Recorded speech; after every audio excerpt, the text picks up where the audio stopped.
जो इंसान फेल होता है ना वो ज़िंदगी में सीखता है। और ये मतलब ये एक आजमाइश अल्लाह ताला की तरफ से होती है कि वो आपको आजमाता है कि आप मतलब कितना सब्र कर सकते हो। तो जो फेल होते हैं उन्हें मुझे लगता है कि वापस ट्राई करना चाहिए, क्योंकि वो कहते हैं success is not permanent and failure is not final. Never stop working after success and never stop trying after failure. अस्सलाम वालेकुम नाज़रीन, मैं मेज़बान आसिफ खान और आप देख रहे हैं CRF न्यूज़ वेब। मेरे साथ इस वक्त हिना नाज हैं, जिन्होंने क्लास 10th में 98% मार्क्स सिक्योर किए हैं। 492 मार्क्स लिए हैं आउट ऑफ 500। तो मंजाकोट से इनका ताल्लुक़ है, मंजाकोट के दरील रोड से।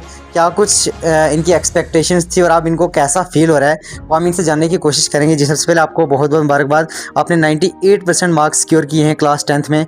क्या कुछ डिफ़िकल्टीज़ थी, क्या चैलेंजेस थे, क्या आपने एक्सपेक्ट किया था इतने मार्क्स आएंगे, क्या कुछ कहना चाहेंगे वो ज़रा बताने की कोशिश करें। अस्सलाम वालेकुम, मेरा नाम हिना नाज है। मैंने 492 मार्क्स सिक्योर किए हैं और मेरी परसेंटेज जो है वो 98.4% है।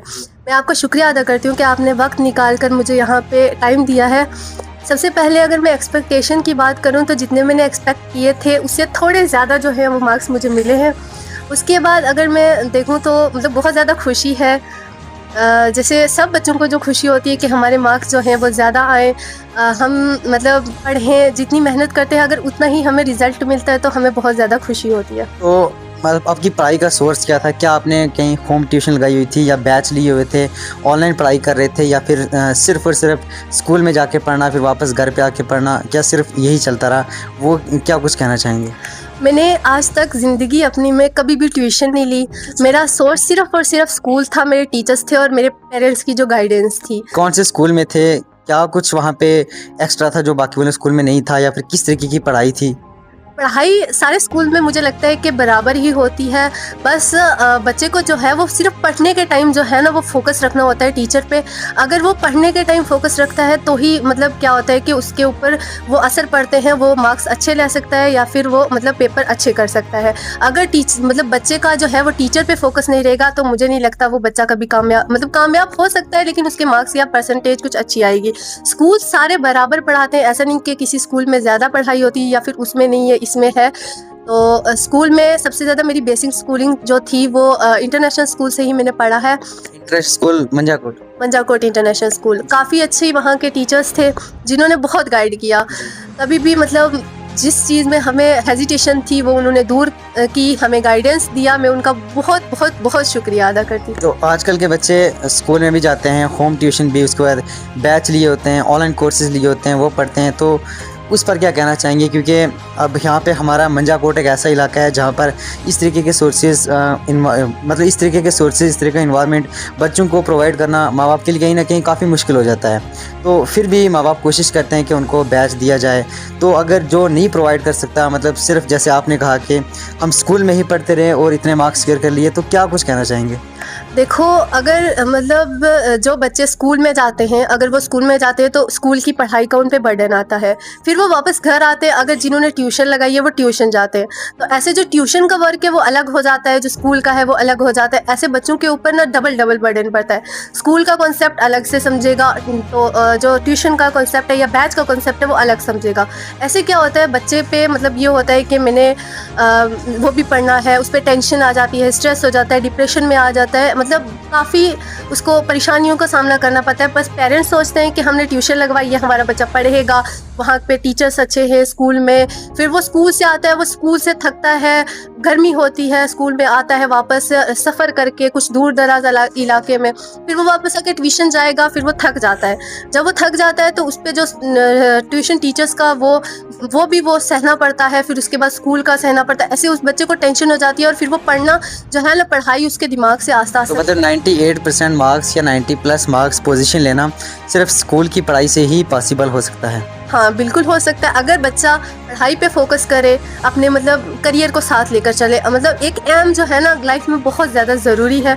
मतलब अगर एक बच्चा बचपन से ही अपना एक एम बना लेना तो फिर उसको ये मतलब पढ़ाई में ना अच्छे मार्क्स या पोजीशन लाने से कोई नहीं रोक सकता। तो क्या आपको लगता है कि वाकई इतनी पोजीशन लाना, इतने मार्क्स सिक्योर करना, क्या वाकई ये मायने रखता है आपके लिए?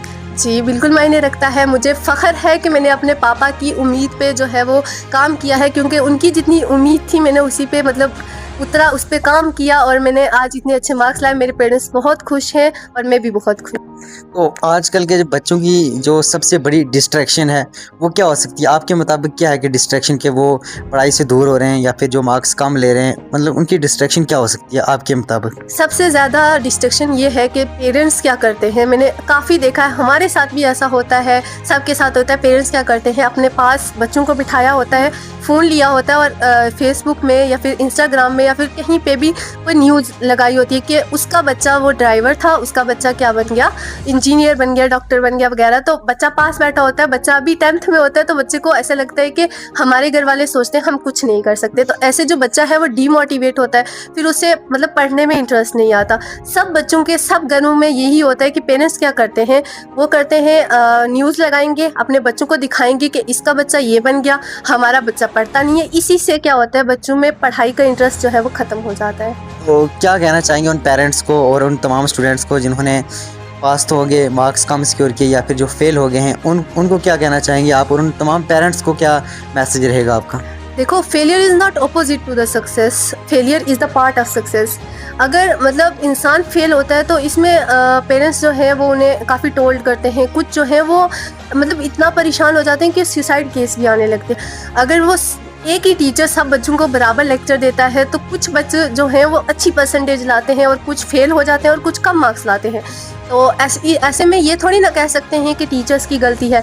कुछ पेरेंट्स ऐसे होते हैं, अगर मतलब बच्चे के मार्क्स कम आए या फेल हो, वो टीचर्स पे दबाव डालते हैं कि आपने हमारे बच्चों को पढ़ाया नहीं।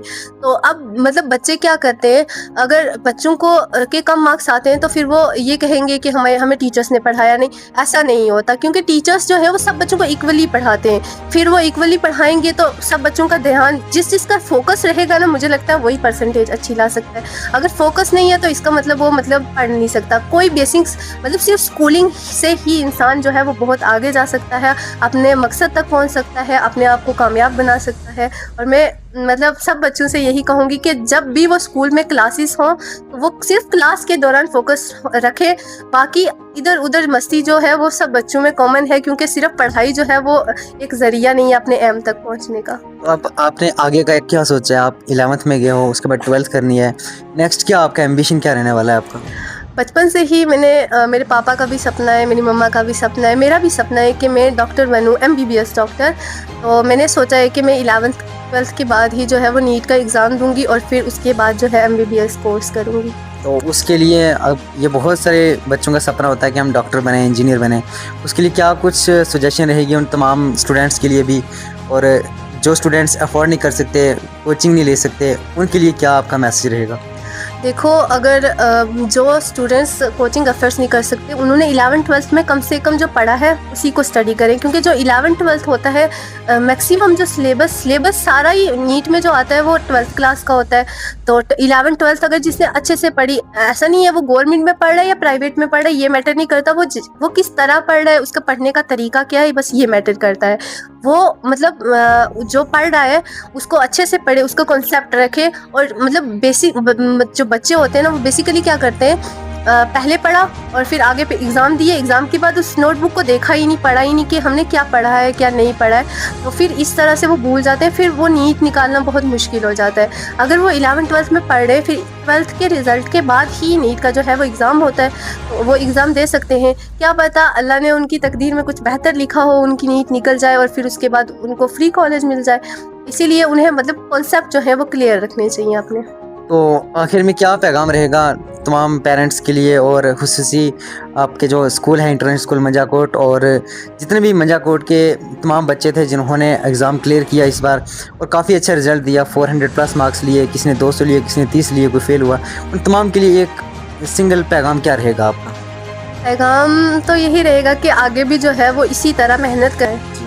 ये थी हमारे साथ हिना नाज, जिन्होंने क्लास 10th के जो रिज़ल्ट हुआ है उसके बाद इन्होंने 492 मार्क्स स्केयर किए हैं, यानी कि 98.4% मार्क्स इन्होंने स्केयर किए हैं। मंजाकोट जैसे इलाके में रहने वाली ये लड़की हिना नाज 98% मार्क्स सिक्योर करना अपने आप में ही एक बड़ी बात है। इन्होंने खुसूसी बातचीत हमसे की है, इनकी क्या एक्सपेक्टेशंस थी, क्या पैगाम था उन तमाम स्टूडेंट्स के लिए, उन तमाम पेरेंट्स के लिए, कैसे इन्होंने सिक्योर किया, क्या कुछ इन्होंने एडवाइस दी उन तमाम स्टूडेंट्स की, उन तमाम पेरेंट्स को, वो आपने सुन ही लिया। इस पर आप अपनी राय हमें कमेंट सेक्शन में ज़रूर बताइएगा और मज़ीद ऐसे अपडेट्स के लिए CRF न्यूज़ को फॉलो करना मत भूलिएगा। मैं आपके साथ आसिफ खान।